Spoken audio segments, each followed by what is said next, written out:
मैंने Jurassic world rebirth देख ली है एंड कुछ भी कहने से पहले मैं आपको वार्निंग देना चाहता हूँ कि आगे स्पॉयलर्स आने वाले हैं, तो अगर आपने अब तक ये मूवी नहीं देखी है तो जाकर देखिए और उसके बाद ये वीडियो देखना। तो काफी सारे लोगों को ये मूवी एवरेज लगी है, बट मुझे बड़ा मजा आया क्योंकि इस मूवी ने मुझे नॉस्टैल्जिया हिट करवाया है। ये ओल्ड क्लासिक जुरासिक मूवी की तरह फील होती है। थोड़ा सा और डार्क एंड हॉरर एलिमेंट इसमें ऐड किया जा सकता था। कई सारे ऐसे मोमेंट थे जहां पर मेन कैरेक्टर्स भी डेंजर में आए, लेकिन वो हर बार सरवाइव कर जाते हैं और साइड कैरेक्टर्स को मरवा कर काम चल जाता है। Scarlett Johansson, Jonathan Bailey and Mahershala Ali movie के मेन कैरेक्टर्स थे जिन्होंने हमेशा की तरह अपना बेस्ट दिया है। मूवी में एक फैमिली भी यहाँ पर रैंडमली इस पूरे इवेंट में इन्वॉल्व हो जाती है, जो आई थिंक एक काफी कूल आइडिया था और ये मूवी की एंडिंग के लिए बहुत ही इंपॉर्टेंट होने वाला है। मूवी के एंड में डी-रेक्स भी हमें देखने को मिलता है, लेकिन उससे ज्यादा कुछ एक्शन हमें देखने को नहीं मिला। So now let's break it down कि ये स्टोरी एक्चुअली ओवरऑल क्या थी और इसकी क्विक एंडिंग किस तरफ लीड करती है।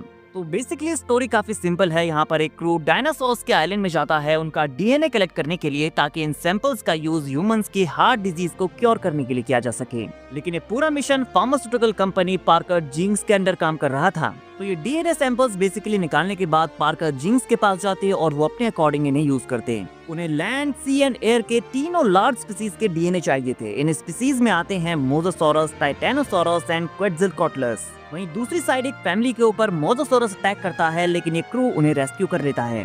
फाइनली वो डीएनए निकाल भी लेते हैं, लेकिन मार्टिन क्रब्स उन्हें धोखा देने का ट्राई करता है। वो डीएनए सैंपल्स चुरा लेता है और अपने बाकी क्रू मेंबर्स एंड इस फैमिली को आइलैंड में छोड़कर ही भागने लगता है। लेकिन उसका ये प्लान काम नहीं कर पाता। मार्टिन क्रब्स को डी-रेक्स ढूंढकर मार देता है और ये फैमिली एंड क्रू सेफली इस आइलैंड से एस्केप कर जाते हैं। लेकिन अगर आपने नोटिस किया हो तो डोलोरस, ये बेबी एक्वालेब्स भी यहाँ उनके साथ आ गया है, जिसे वो फैमिली अपने पास रख लेती है। और जो डीएनए सैंपल्स उन्होंने कलेक्ट किए थे अब वो पार्कर जेनिक्स को नहीं दिए जाएंगे। इसकी जगह डॉक्टर हेनरी लूमिस एंड जोरा बेनेट इसे सबके लिए ओपन सोर्स की तरह यूज करेंगे। नाउ ये एंडिंग किस तरफ लीड करती है? गाइस आई थिंक हमें जुरासिक वर्ल्ड रिबर्थ का सीक्वल भी देखने को मिलने वाला है। मूवी के क्रिएटर्स ने ये क्लियर कर दिया है कि हमें इसके अदर पार्ट्स भी देखने को मिलने वाले हैं and it make sense because यहाँ पर आगे के लिए चीजें सेटअप कर दी गई हैं। नाउ जो डीएनए उन्हें मिला है उसका यूज वो लोगों की हार्ट डिजीज को क्योर करने के लिए करने वाले हैं और वो डीएनए बहुत ही इंपॉर्टेंट जगह यूज होने वाला है। लेकिन हम ये जानते हैं कि डीएनए जब भी जुरासिक मूवीज में यूज हुआ है तो उसने हमेशा मुसीबत पैदा की है।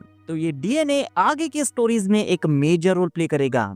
गाइस जुरासिक वर्ल्ड रिबर्थ 2 की बिगिनिंग में हमें ये देखने को मिल सकता है कि जो डीएनए उन्होंने लिया है वो हार्ट डिजीज को क्योर नहीं कर पा रहा है, क्योंकि ये डीएनए ऐसे डायनासोर से लिया गया है जिन्हें जिंदा ही नहीं होना चाहिए था। उनका डीएनए टोटली करप्ट है।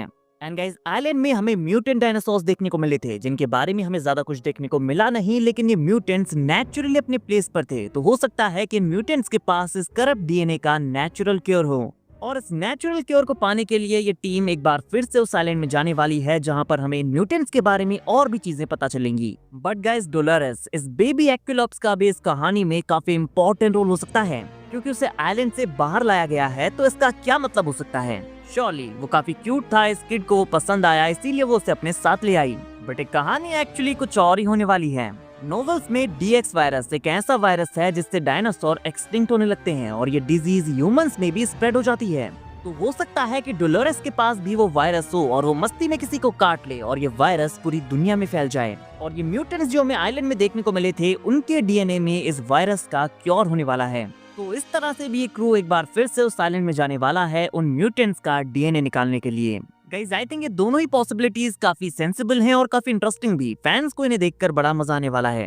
एंड इस मूवी के सीक्वल में हमें डी-रेक्स और बाकी के म्यूटेंट डायनासोर्स के बारे में काफी कुछ और भी चीजें जानने को मिलेंगी। गाइस आपके अकॉर्डिंग इन दोनों में से कौन सी कहानी ज्यादा बेटर होगी, कमेंट करके बताइए। और ये भी बताना मत भूलना कि आपको ये मूवी कैसी लगी, और अगर आपने अब तक ये मूवी नहीं देखी है तो जाकर देखिए। और अगर आप अपनी फैमिली एंड फ्रेंड्स के साथ जाएंगे तो आपको इस मूवी को देखने में और भी मजा आने वाला है। तब तक अगर आपको वीडियो अच्छी लगी हो तो वीडियो को लाइक और चैनल को सब्सक्राइब करना ना भूलें, बिकॉज ऐसी अमेजिंग वीडियोस हम डेली लाते रहते हैं।